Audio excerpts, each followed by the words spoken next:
So, welcome to the very last topic of our midterm coverage, the course unit 11, counterintelligence. Again, this is just very easy.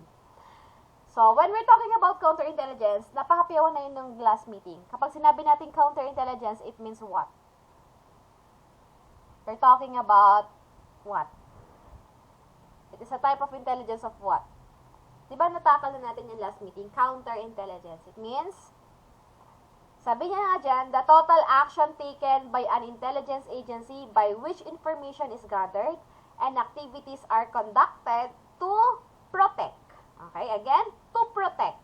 Counterintelligence, ginagamit natin yan to protect the information of what we have. Yan. So, this is the total action taken by an intelligence agency by which information is gathered and activities are conducted to protect that agency against espionage, theft of materials, sabotage, assassination, or other intelligence activities conducted by or on behalf of hostile foreign governments or other threatening foreign organizations. So, meron tayong mga different informations yan na pinapangalagaan. At yung mga information, yung mga top secret, or classified matters na yan, napoprotektahan natin yan through the use of counterintelligence. Ma'am, why do they need protections? Lahat naman po kailangan ng protections kapag top secret or secret matters or classified matters kasi this involves a national security. Ayan. So, kaya kailangan natin ng counterintelligence in order for us to protect those informations na meron tayo. So, it encompasses all the security measures to prevent the enemy from succeeding in their intelligence operation. Ayan. So, it includes detection, prevention, and neutralization of any activity inimical to the harmony and best interests of the organization or country. Counterintelligence are divided into two actions, the passive and active measures. So, kasi sa counterintelligence, sabi ko nga po, gagawin natin ang lahat in order for us to protect our information or what we call the classified matters or top secret matters from the enemy. For example, ayan, kung yung kay Samson at saka kay Delilah. Kung si Samson, ayaw niyang sabihin yung secret niya sa mga enemies niya. Bakit niya gagawin yon? Bakit niya gagawin yung ayaw niya sabihin yung secret niya? Or meron siyang gumagawa siya ng mga counterintelligence para hindi malaman ang sikreto niya. Kasi pag nalaman niya ng kalaban mo, pwede ka nilang atakihin doon. Diba? Yun ang magiging target nila, yun ang magiging subject nila para matalo ka. For example, kanwari, may business ka ng masarap na ice cream. Ayan. So, yung pinaka-ingredients mo, yun yung pinaka-classified mo, diba, as top secret. So, yung listahan ng ingredients mo, yung mga list niyan, tinatago mo. And, yung way ng pagtago mo na yun, ito na yung gumagamit ka ng counterintelligence. Okay? Para matago mo. Bakit mo kailangan itago? Kasi yung mga competitor mo, inaalam nilang pilit ano yung ingredients mo sa ice cream mo, bakit mabenta. Diba? So, ganun ang trabaho ng counterintelligence. You are protecting the classified information, the top secret informations that from the sabotage, ayan, espionage of your enemy. Ayan. Again, counterintelligence are divided into two, passive and active. Ngayon, anong pinagkaiba ng passive sa active? Passive, it is offensive. Active, this is defensive. So, let's start with passive or yung offensive measures. This is a counterintelligence measures that seeks to conceal information from the enemy, secrecy discipline, communication security, and concealment camouflage. Ang passive, eto na yung nakadesign siya as secret file. For example, may password yung tawag dito, may password yung mismong document. Ayan, naka-encrypt or naka-crypt yung mismong document. That is passive. Ibig sabihin, talagang yung mismong document ang nakalock. Ang active or defensive naman, okay, it is also a counterintelligence measures that seek to actively block, ibig sabihin actively block, okay, enemy to attempt to gain information or block enemy effort to engage in espionage. So, sabotage or subversion, this includes detections, preventions, and neutralization. Ang active, ito na yung active defense mo. Okay? For example, I'll give you an example. Meron kang jewelry, nakalagay sa mismong jewelry box. So, yung jewelry box mo, yun yung passive mo. Kasi, doon nakatago talaga yung parang nakalock itself. Normally. Okay? Ang nagiging active defense mo is, for example, nilagyan mo yan ng laser point or parang kapag inopen nila yan, mag-a-alarm. So, that is active or defensive. Sabi niya, actively block an enemy attempt to gain information. Yan. So, ibig sabihin, from detection, prevention, and neutralization. Pine-prevent mo na, okay? Dinedetect mo na kung sino ang magnanakaw yan. So, that is active. Okay? Nakita ba yung pinagkaiba ng passive and active? Yes, ma'am. Passive, already made on the specific document or specific thing. Ibig sabihin, nandun na mismo. Okay? Ang active, ito na yung extraordinary na actively. Okay? Parang, siya na mismo yung nagbablock. Ayan. So, for example, sa ano na lang? Sa credit card or ATM card. Okay? Sa ATM card mo, para hindi manakaw, okay? Nilalagay mo lagi sa wallet mo. Tapos yung wallet mo may padlock na maliit. So, yung padlock na maliit and wallet, that is your active. Okay? Ano yung passive? Yung passive, yung mismong ATM card. Kasi kapag nilagay nila sa ATM card, hindi naman nila alam yung PIN. Diba? So, that is a passive. So, parang ano siya, parang inborn na siya agad doon. Yan. So, again, this is passive and active counterintelligence. Next, we have broad categories of counterintelligence operations. We have number 1, the police security. So, police security, it measures taken by the officer to protect itself against espionage, sabotage, subversion, suppress, or enemy observation. So, these measures include security disciplinary, ayan, special safeguarding or classified information or equipment, security of troop movement, ayan, special handling of evaders and escapees, counter-subversion within the police service, and tactical measures in the combat areas.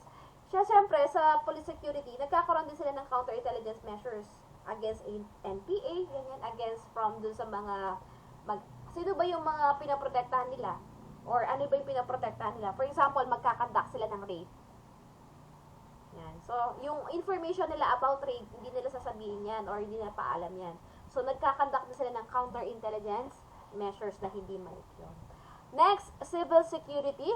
So, this is an active and passive counterintelligence affecting the non-military of foreign nationals permanently or temporarily residing in an area under military or police jurisdictions. So, ang civil security, ito na yung civil, tayo, civilian. Okay? This is the counterintelligence that tawag dito, they are designed to protect, okay, those are non-military or foreign nationals in that lives or temporarily resides in the area under the military or police jurisdiction. So, that is civil security. Next, okay, special operation or the use of active counterintelligence while conducting clandestine or covert operation against hostile and enemy intelligence organization or agency. Counter-terrorism, ayan. For example, meron silang mga operation na pinaprevent nilang makapasok yung terrorism sa bansa. Ayan. So, meron silang counter-intelligence, counter-sabotage, counter-espionage, and counter-subversion. Again, kapag pinoprotect sila within the operations of the other terrorist group or mga ganyan, that is special operation, counter-intelligence. Next, we have port, frontier, and travel security. Military and civil security measures for counterintelligence and control at points of entry and departure international boundaries includes security control of seaport and frontier. So, yung port, frontier, and travel security, ito na yung sa mga seaports, yung mga barko, yan, sa mga entry and exit points ng Pilipinas. So, nagkakaroon din po sila ng counterintelligence measures dyan.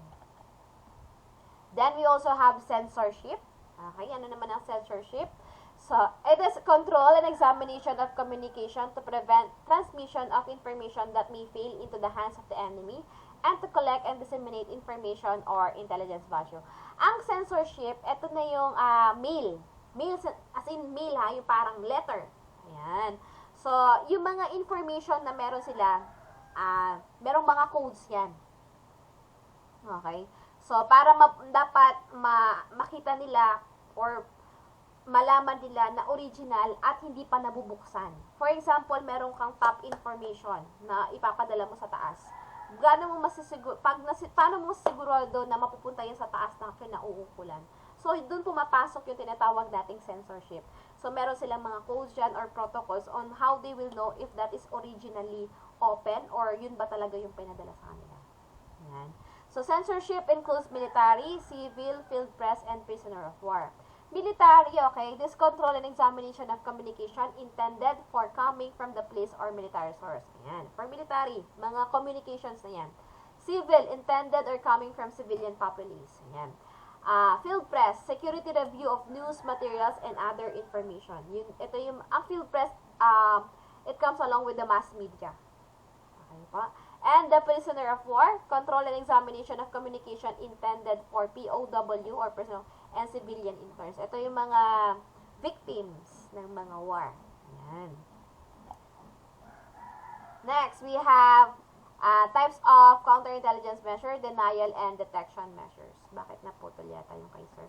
Okay, kapag denial measures, these are the secrecy discipline, document security, camouflage or police censorship, military of police censorship, and counter reconnaissance. Ang detection measures naman, they will come up with the personal security or PSI na tinatawag natin. Denial measures, para siyang, ito yung passive mo. Okay? So, meron kayong secrecy discipline, ito yung pinapatupad nyo. Document security, di agad-agad ma-open yan. Camouflage of police censorship, military of police censorship, and counter reconnaissance. Ang detection measures, inaalam mo. Okay? Ano ba yung pwedeng, inaalam mo kung ano yung pwedeng maging posibleng threat sa yung counterintelligence. And that includes personal security investigation. Ang personal security investigation is nag-i-investigate ka sa mga personnel mo, sa mga tao mo. If naalala mo yung ginawa ni Sir Arthur, or King Arthur ba yun, di ba? Ang ginawa niya is, ginamit niya yung censorship para malaman niya kung sino yung nagtaksil sa mga tao niya. Diba? Next. Basic principles of counterintelligence operation. Konti na lang, oh. Last 3 slides. Okay, basic principles of counterintelligence operation. Conformity to mission. Avoidance of publicity. Ayan. Conformity to mission, parang sigurado ka, okay, at tama yung mission mo. Avoidance of publicity, always. Siyempre nga, kung pinatago mo yan, hindi mo yan gagawin public. Objectivity, confirmation, offense, flexibility, continuity, and coordination. So, yan yung mga bagay na nag-i-include or laging kailangan for your counterintelligence operations. Okay? Pag nag-conduct kayo ng counterintelligence operations, you always, or you must always consider those principles.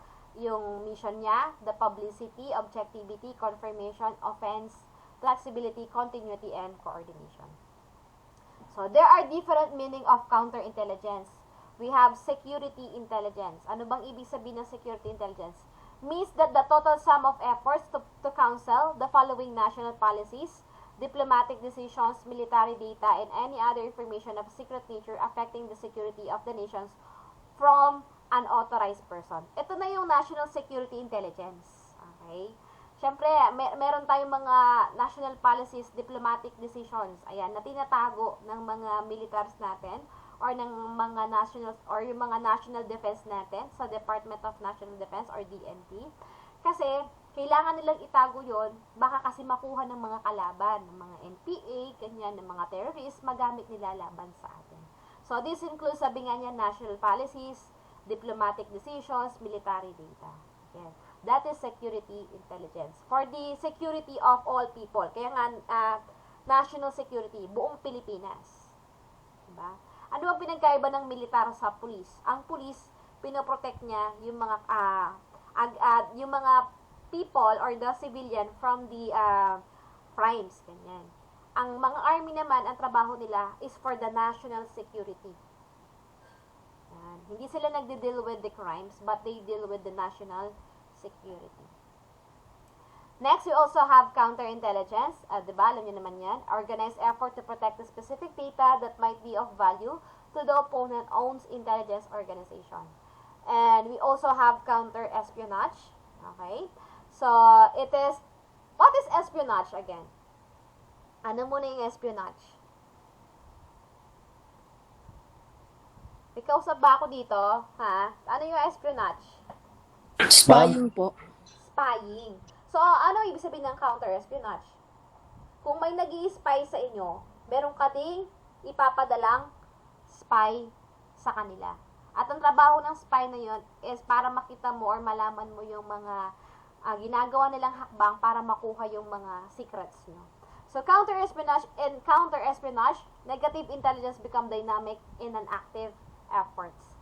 Its purpose is to investigate, ayan, actual or theoretical violation of espionage laws, ayan, to enforce those laws and to apprehend any violators. It is a job to catch spies. It is basically a police function. Parang yung sa mga South Korea and North Korea. Di ba minsan ang North Korea nagpapadala sila ng mga spies sa South Korea. Or minsan ang South Korea nagpapadala sila ng spies sa North Korea. At yung mga counter-espionage, ang ginagawa nila, sila yung naghahanap ng mga spy. Spy against spy. Inaalam nila sino ba yung mga yan. Paano sila nakakapasok dito sa country natin. Yan. So, last one, 3 categories of, ito na yung kanina eh. Ayan, oh. 3 categories of counterintelligence measure, denial, detection, and deception. So, dito na lang tayo sa deception.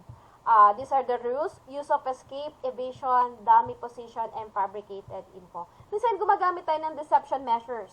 Parang katulad ng sa, panoorin nyo yung money heist. Maganda yung ano niya. Magagamit nyo yun sa crisis management and, sa crisis management on how handling those, on how communicating on those type of criminals and kapag sa mga ganun situations. Meron kayong ganun subject, yung mga crisis management. So, isa sa mga nakita kong way doon kasi doon sa money heist is nagkaroon ng deception. Di ba? Nililin lang nila yung mga police. Ganon din sila. Nililin lang din nila yung mga criminal, yung mga bida doon.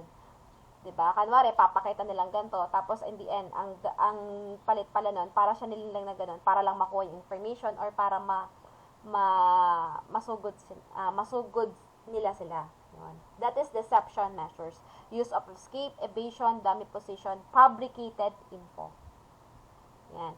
So, these are the 3 categories of counterintelligence: denial measure, detection measure, deception. Denial measure, it means denial of the access. Nagkaroon ka ng security, hindi nila ma-access yan. Detection measure, inaalam mo kung sino yung gustong umaccess ng bawal na pinagbabawal na yan. Deception measures, niloloko mo sila. Okay? Or parang gumagawa ka ng mga fabricated info just to protect those important informations na meron kayo.